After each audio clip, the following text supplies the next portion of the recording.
فرد واحد کو یہ اجازت نہیں دی جا سکتی کہ وہ اپنے مفاد کے لیے پاکستان اور خیبر پختونخوا کے غیور اور باعزت عوام کی جان، مال اور عزت کا سودا کرے۔ اب سٹیٹس کو نہیں چلے گا۔ جو شخص یا گروہ کسی مجبوری کی وجہ سے یا اپنے فائدے کی وجہ سے خارجیوں کی سہولت کاری کر رہا ہے، اس کو پاس 3 واضح چوائسز ہیں۔ اول کہ وہ خود ان خارجیوں کو ریاست کے حوالے کر دے، یا پھر وہ دہشت گردی کے خلاف کارروائیوں میں ریاست کے اداروں کے ساتھ مل کر اس ناصور کو اپنے انجام تک پہنچائے۔ اگر یہ دونوں کام نہیں کرنے تو پھر خارجیوں کے سہولت کار ہوتے ہوئے ریاست پاکستان کی طرف سے بھرپور ایکشن کے لیے تیار ہو جائے۔ اگر ہر مسئلے کا حل بات چیت میں ہے تو جب 6-7 مئی کو ہندوستان نے پاکستان پہ میزائل مارے تو آپ نے اس ملک کے عوام نے یہ کیوں نہیں کہا کہ اگلے دن بات چیت کر لیتے؟ کیا ہر مسئلے کا حل بات چیت میں ہے؟ تو بدر کے میدان کو یاد رکھیں، سرور کونین 2 جہان جن کے لیے بنائے گئے، کیوں نہیں بات چیت کر لی؟ السلام علیکم، میں ہوں ذیشان ملک اور آپ دیکھ رہے ہیں پروگرام نسیم زہرا ایٹ پاکستان۔ آپ نے ابھی سنا D G I S P R lieutenant general Ahmed Sharif Chaudhry نے کیا کہا۔ لاؤڈ اینڈ کلیئر میسج دیا ہے انہوں نے، نہ صرف بارڈر کے اس پار بلکہ ان تمام عناصر کو بھی جو پاکستان کے اندر امن کو پنپتا نہیں دیکھنا چاہتے، کسی نہ کسی صورت میں یہاں پر امن و امان کی مخدوش صورتحال کے وہ ذمہ دار ہیں جو اپنی سیاست کی وجہ سے ریاست کے اور پاکستان کے عوام کے دشمن بنے ہوئے ہیں۔ ان کو بھی بڑا ہی واضح پیغام دیا ہے D G I S P R نے اپنی اس پریس بریفنگ میں، اور اس کے ساتھ ساتھ جو آپریشن ہو رہے ہیں ابھی تازہ جو اورنگزئی میں ہونے والے حملے کا بدلہ لیا گیا ہے ہمارے سیکیورٹی فورسز کی جانب سے، 30 بھارتی سپانسرڈ خارج کو ہلاک بھی کیا گیا ہے۔ 3 آپشنز دی ہیں D G I S P R نے۔ اسی پر آج کے پروگرام کا آغاز کریں گے۔ میرے ساتھ موجود ہیں ایئر وائس مارشل اعجاز محمود صاحب اور بریگیڈیئر ریٹائرڈ حارث نواز صاحب۔ سر بہت شکریہ آپ دونوں کی موجودگی کا، آپ دونوں کی آمد کا۔ اعجاز محمود صاحب آپ سے سر آغاز کرنا چاہوں گا۔ Sir actions speak louder than words, جس طریقے سے کامیاب کارروائیاں کی جا رہی ہیں، حالیہ جو کارروائی تازہ جو کی گئی ہے، 30 دہشت گردوں کو ہلاک کیا گیا، جہنم واصل کیا گیا ہے، اس کے ساتھ ساتھ جو میسج دیا گیا ہے اکراس دا بارڈر بھی اور پاکستان کے اندر بھی ان عناصر کو جو پاکستان میں امن کے دشمن ہیں، آپ سمجھتے ہیں ان تک پیغام پہنچ گیا؟ اور یہ جو D G I S P R ہے، یہ بھارت سے جب ہماری جنگ ہوئی تو اس سے پہلے بھی انہوں نے ایسی ہی زبان اور ایسا ہی انداز اختیار کیا تھا اور دنیا نے پھر دیکھا تھا کہ ہاں ہم نے کر کے دکھایا۔ آپ اس پریس کانفرنس کی گونج کہاں تک سنائی دے رہی ہے آپ کو؟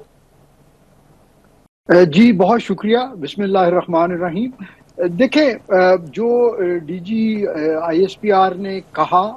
اس سے کہیں زیادہ اہم یہ ہے کہ انہوں نے کس طرح سے کہا اور ان کی باڈی لینگویج کیا تھی۔ اگر آپ مجھ سے پوچھیں تو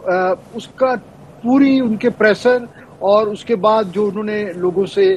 جو جرنلسٹ سے کوشچن آنسر ہینڈل کیا، اس کا لب لباب یہ تھا کہ انف از انف، اور اب ہم جو ہے as a state of Pakistan, as a custodian of solidarity of Pakistan and defence of Pakistan, ہم جو ہے اس کے بارے میں زیرو ٹالرنس کا مظاہرہ کریں گے۔ اور اگر اس سے پہلے ہم کسی وجہ سے کہیں پہ کوئی لچک دکھا رہے تھے تو اب اس چیز کی جو ہے مزید کوئی گنجائش نہیں ہے، کیونکہ جو دشمن ہے وہ تو نہ صرف یہ کہ کارروائیوں میں انہوں نے شدت اختیار کی ہے، بلکہ آپ یہ دیکھیے کہ وہ بھارت کے ساتھ اوپنلی اب جو ہے وہ اپنے آپٹکس ایسی دے رہے ہیں کہ جیسے وہ اپنا وزن جو ہے وہ بھارت کے پلڑے میں ڈالنا چاہتے ہیں اور وائس ورسا۔ تو اس صورت میں پھر ہمیں بھی ان کے ساتھ وہی سلوک کرنا چاہیے جس کا کہ ہمارے لیے بالکل مذہبی طور پہ قوانین کے مطابق انٹرنیشنل لاز ہمیں الاؤ کرتے ہیں کہ ہم اپنی پوری جو ہے مائٹ کے ساتھ ہم جو ہے اس ناسور کو جو ہے جڑ سے اکھاڑ پھینکیں۔ اور الحمدللہ ہماری مسلح افواج کے پاس اس چیز کا وہ نہ صرف یہ کہ ایکسپیرینس ہے، ویئر ود آل ہے، بلکہ وہ اتنی جانوں کی قربانیاں دے کے ہمارے ثابت بھی کیا ہے، ہم ہر روز ہر آپریشن میں ہم یہ ثابت کر رہے ہیں۔ لیکن بدقسمتی سے یہ ایک ایسا مسئلہ ہے کہ جس کو پولیٹیکلی ہائی جیک کر لیا جاتا ہے، جہاں پہ اس کا انٹرنل ایسپیکٹ آتا ہے تو اس کو جو ہماری ڈومیسٹک پالیٹکس ہے یہ اس کے ساتھ اس کو جو ہے نا مکس اپ کر کے جو ہے اس چیز کا جو ہے نا ایک غلط تاثر دیا جاتا ہے کہ شاید جو ہے ہم لوگ اس کے لیے ایک قوم کی حیثیت سے جو ہے یکسو نہیں ہے۔ تو ہمیں ضرورت ہے، آپ نے جس طرح ابھی اپنے انٹرو میں کہا کہ جس طرح ہم نے بھارت کو جواب دیا حالیہ جنگ میں اکٹھے ہو کے، اب میرا خیال ہے وہ وقت آ گیا ہے کہ ہم فتنۃ الخوارج اور فتنۃ الہندوستان کو ہم اسی طرح سے ایک قوم کی حیثیت سے جواب دیں۔ بالکل ٹھیک ہے، اور جواب مسلسل دیا بھی جا رہا ہے۔ حارث نواز صاحب، سر آج کی پریس کانفرنس پر آپ کا میں رد عمل جاننا چاہوں گا۔ سب ساتھ ساتھ جس طریقے سے جو اصل خطرہ ہے ہمیں بیرونی دشمن سے اتنا نہیں جتنا اندرونی عناصر سے ہے، جو پاکستان کے اندر کھاتے پاکستان کا ہیں لیکن پاکستان کے خلاف ہی ہرزہ سرائی کرتے ہیں اور اس کے ساتھ ساتھ امن کے دشمن بنے ہوئے ہیں، اور ان کی جو لائن ہے وہ بالکل ریاست کے اپوزٹ ہوتی ہے۔ آپ سمجھتے ہیں کہ اس جو آج نہ صرف ٹون بلکہ جو بات چیت کی ہے D G I S P R نے، ان تک بھی پیغام پہنچ گیا اور اس کے اثرات مثبت نکلیں گے؟ لیکن سب سے بڑی افسوس کی بات یہ کہ اگر مارکر حق میں اتنی بڑی فوج، اتنے بڑے دشمن کو ہم 6 گھنٹے میں گھٹنے ٹیکنے میں مجبور کر سکتے ہیں، تو ایز اے قوم ہم دہشت گردی کا مقابلہ نہیں کر سکتے۔ لیکن chief army staff field marshal Asim Munir نے بارہا گیا کہ ہم نے تہیہ کیا ہوا کہ ہم ملک سے دہشت گردی ختم کریں گے، جتنی قربانی دینی ہے، جتنی شہادت دینی ہے، وی ول گیو اٹ۔ لیکن اگر اس کو جڑ سے ختم کرنا ہے تو پھر پوری قوم کو ساتھ کھڑا ہونا چاہیے، خاص طور پہ جو انلیگل اسپیکٹرم کی جو بات کی ہے نا انہوں نے، جس میں وہ ہنڈی کا پیسہ ہے، اسمگلنگ کا ہے، نارکوٹک ہے، اسمگل گاڑیاں آ رہی ہیں، اسمگل ٹائرز آ رہے ہیں، اسمگل سگریٹس آ رہے ہیں، یہ جو فیصلہ فائنل ہوتا ہے نا، یہ سب سے بڑا ایک قسم کا ناسور ہے، اور یہ سب سے بڑے ملک دشمن ہمارے ملک کے اندر ہی ہیں جو اس کو سپورٹ کرتے ہیں۔ اس میں سم پولیٹیشین بھی ہیں، بیوروکریٹس بھی ہیں، اور اس کے ساتھ بزنس مین، اور یہ سب مل کے اس کے خلاف آواز اٹھانی شروع کر دیتی ہیں۔ اور سیکنڈ، بیڈ گورننس جو ہے ہماری کے پی کے میں، جس طریقے سے وہاں پر کہا جاتا ہے کہ ہمیں فوج کی ضرورت نہیں ہے، آپریشن کی ضرورت نہیں ہے، ہم بات چیت کریں گے، ڈائریکٹ بات کرنا چاہتے ہیں۔ You don't talk with terrorist, آپ فوجیوں کے ساتھ اسلام میں ہی مانیں، یو جسٹ جو